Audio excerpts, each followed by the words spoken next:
রাধা বল্লভ শ্রী হরিবংশ। আমরা সাধারণ মানুষরা কিন্তু সমাজের যে স্তরবিন্যাস রয়েছে সেই স্তরবিন্যাস অনুসারে সমাজের ব্যক্তিবর্গকে আমরা সম্মান দিয়ে থাকি। যেমন আমরা ব্রাহ্মণ এবং চণ্ডালকে সমদৃষ্টিতে দেখি না, তেমনি অন্যান্য যে সমস্ত দেহধারী জীবরা রয়েছে, যেমন আমরা ময়ূরকে যেভাবে দেখি আমরা কিন্তু কাককে সেভাবে দেখি না।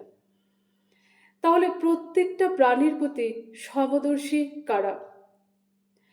যে সমস্ত পণ্ডিত ব্যক্তিদের উপলব্ধি হয়ে গেছে যে প্রত্যেকটা জীবের মধ্যেই পরমাত্মা বিরাজমান, তারা তত্ত্বজ্ঞানী ব্যক্তি, সেই সমস্ত ব্যক্তিরা সমস্ত জীবের প্রতি সমদর্শী হন।